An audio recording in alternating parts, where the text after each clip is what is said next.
பெரிய பெரிய ஷாப்லலாம் வந்து ஆர்டர்ஸ் டிஸ்பேட்ச் பண்ணுறாங்கன்னா, இந்த மாதிரி ஐட்டம் வந்துச்சுன்னா, இந்த மாதிரி அப்படியே போட்டு பாக்ஸில் போட்டு அமுச்சு வச்சுருவாங்க. ஆனால் இந்த சின்ன சின்னதாக கொஞ்சம் கொஞ்சமாக இப்போ தான் வளர்ந்துட்டு வரவங்க அந்த மாதிரி பண்ண மாட்டாங்க. ஏன் தெரியுமா? இப்படி இந்த செட்டை பார்க்கும்போது உங்களுக்கு எப்படி இருக்குது? ரொம்ப அழகாக இருக்கா? எந்த ஒரு இஷ்யூவும் இல்லை இதில், சரிங்களா? சூப்பராக இருக்குது. இயரிங்ஸ் ஜிமிக்கி இருக்குது. எல்லாமே நல்லாயிருக்கு. ஆனால் நான் இந்த செட்டு வந்து அனுப்பவும் மாட்டேன்.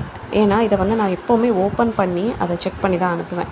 அப்படி செக் பண்ணும்போது தான் தெரிஞ்சிச்சு இதில் வந்து ஒரு டேமேஜ் இருந்துச்சு அப்படின்ட்டு. நம்ம எப்போவுமே அப்படியே வச்சு அனுப்பினோன்னா அது ரொம்ப அழகாக இருக்கிற மாதிரி தான் தெரியும். அதுக்குள்ளே போய் பார்த்தா தான் அதில் என்ன குறைகள் இருக்குது அப்படின்னு தெரியும். அந்த மாதிரி அந்த செட்டை வந்து ரொம்ப அழகாக இருந்துச்சு.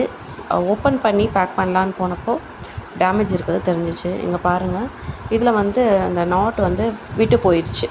ஸோ விட்டு போயிடுச்சுன்னா அதை வந்து ஜஸ்ட் வந்து அழுத்தி வைக்க முடியாது. நம்ம அது வந்து டேமேஜ், இதை அனுப்ப முடியாது, சரிங்களா? அதனால் நான் அனுப்பலை. இயரிங்ஸு ஜிமிக்கி இருக்குது. ஜிமிக்கியில் எந்த ஒரு இஷ்யூவும் இல்லை, அதில் மட்டும் தான் டேமேஜ். நான் கஸ்டமர்கிட்ட சொல்லிவிட்டேன், உங்களுக்கு டிஸ்பேட்ச் பண்ணலை, டேமேஜாக இருக்குதுன்னு. அவங்களும் ஓகே மேம், எனக்கு எப்போ நல்ல பீஸ் வருதோ அப்போ அனுப்புனா போதும்னு சொல்லிட்டாங்க. ஸோ இந்த மாதிரி சின்ன சின்ன இஷ்யூவாக இருந்தாலுமே நாங்கள் செக் பண்ணிட்டு தான் அனுப்புவாங்க. பாருங்கள், டேமேஜ்னால எவ்வளோ பார்சல்ஸ் வந்து டிஸ்பேட்ச் பண்ணாமல் இருக்குன்ட்டு. இந்த காம்போ வந்து பார்த்திங்கன்னா இதுலேயும் ஒரு டேமேஜ் இருக்குது.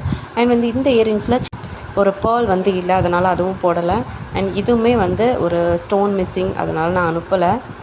இதுவுமே வந்து கீழே இருக்கிற ஹேங்கிங்கில் ஒரு ஹேங்கிங் வந்து மிஸ் ஆகுது, அதனால் இதையுமே அனுப்பலை.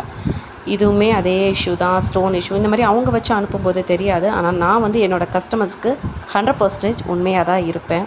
இது வரைக்கும் அப்படி தான் இருந்திருக்கேன்.